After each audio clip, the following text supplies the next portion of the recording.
All right. Welcome back to the GSMC Wrestling Laureate podcast brought to you by the GSMC Sports Network. I'm your host, Eric Rodriguez, here every Monday through Friday, 8 p.m. Pacific time, 11 p.m. Eastern time.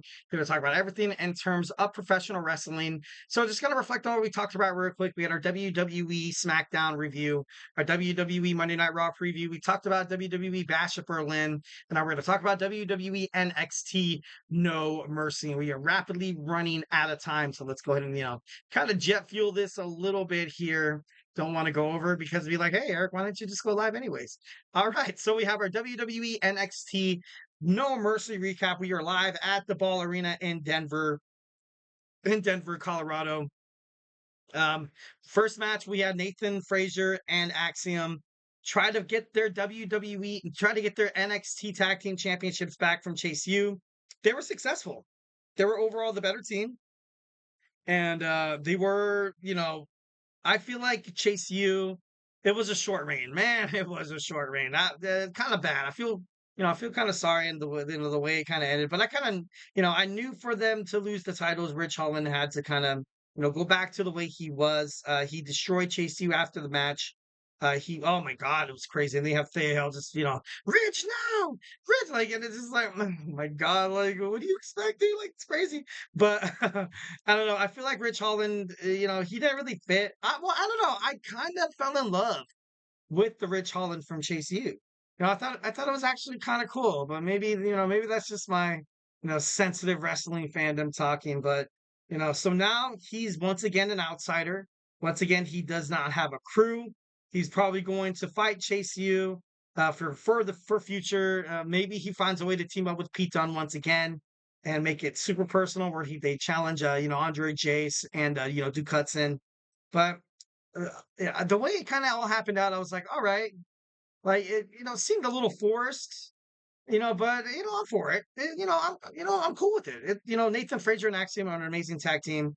They're probably way better tag teams than a lot of people on the NXT roster, and they're just a great watch. They warmed up the crowd today, and they fought Chase U. Well, not today, but obviously speaking on behalf of the No Mercy, and you have to give them the titles. You have to give them the NXT World titles because they're that damn good, and they're just good for the NXT.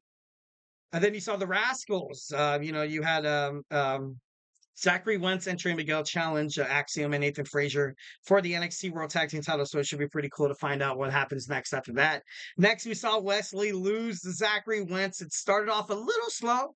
Got to be honest, it did start off a little slow. It felt kind of like they were kind of, testing each other a little bit, testing the waters, kind of seeing their athletic abilities if they do mesh in a match. But overall, it did, and it turned out to be a great match. Zachery Wentz is obviously still built up after the momentum of winning the TNA X Division Championship at TNA Emergence that happened on Friday. So, I'm excited to see him and Trey Miguel do better things inside WWE NXT. But overall, got to congratulate Zachery Wentz. Next, we have the NXT Women's North American Championship match between Wendy Choo and the defending champion Kelani Jordan. This match was all right. It was all right overall, but it just seemed like some weird booking because you had Wendy Choo, then you had you had this American Olympian like sweetheart, kind of the Simone Biles of WWE NXT, Kelani Jordan, former gymnast, by the way, and she's great. So it just seemed weird to me. Like I felt like overall the ladies, they gave it all they got.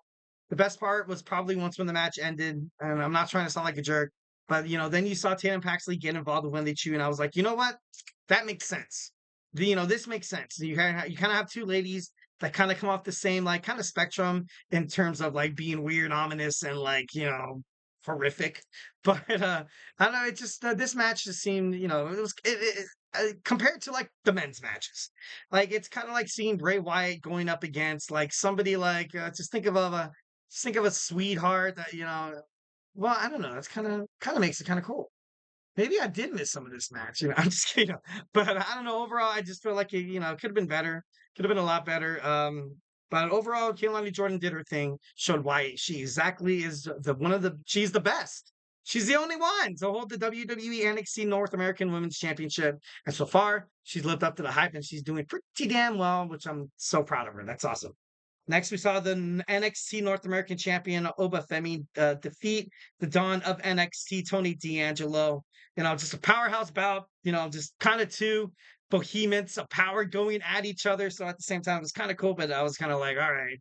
It's kind of like we're seeing the Big Show against Kane here. I'm just gonna know. No, but it was great. It was great. Oba Femi, what is NXT gonna do with this guy? What's next for Oba? What's next for the Dawn of NXT? No one could defeat Oba Femi. So that's why I'm thinking maybe someone from TNA will come over eventually. Maybe Josh Alexander, maybe somebody like moves to the system, invades, NXT. I feel like there's going to be a huge invasion angle heading toward, Survivor Series, which is going to be amazing. It's going to be great. It's going to be highly viewed. It's going to be probably the best, Survivor Series angle. Although when you did have that triple threat between NXT, Raw, and SmackDown, that was pretty badass. That was pretty cool. But I don't know. It's gonna make for some pretty good TV, and then obviously building up toward the CW. Their first episode will air October 1st. So yeah, they kind of have to make something big happen. Next, we saw the WWE NXT Women's Champion Roxanne Perez fight against Jaida Parker. Being honest, and I do love Roxanne Perez, and I do respect her talent. It looked like kind of Jaida Parker was sort of kind of pandering to the size of Roxanne Perez. Like kind of like to the speed and stuff, like kind of like when you saw Bianca Belair take on Becky Lynch. I think it was at WrestleMania. I think it was. Where you kind of like I was watching it and I was like, all right, I think it was WrestleMania last year. Like I saw it and I was like, all right, I get it, I get it. But it just seemed like Bianca Belair was slowing down, much like you saw Jaida Parker in this kind of predicament.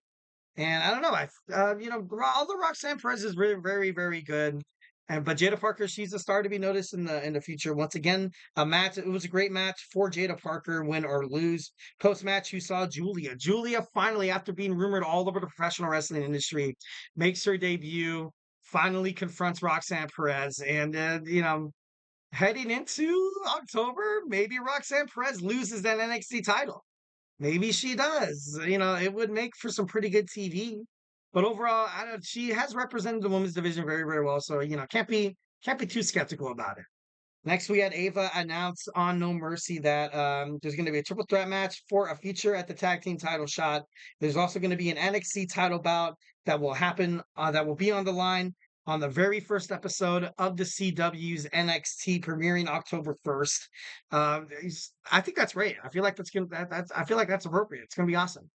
Joe Hendry of TNA takes on the WWE NXT World Champion Nathen Page. And oh god, he came so damn close. Came so damn close, but then stuff had to hit the fan. Oh my god, I believe in Joe Hendry, America, Scotland, Canada, Mexico. No, it was great. It was a good match for Joe Hendry. After the match, you saw him shake hands with Shawn Michaels. Shawn Michaels was like, "Hey, come back anytime you want." So it's not the last time you're going to see and last time you're not going to see Joe Hendry in NXT.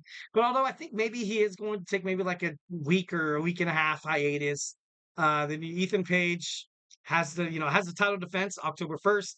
Will it be Trick Williams who called it right down the middle? You gotta love what Trick Williams did on this match. Pete Dunne, Pete Dunne, why Pete Dunne?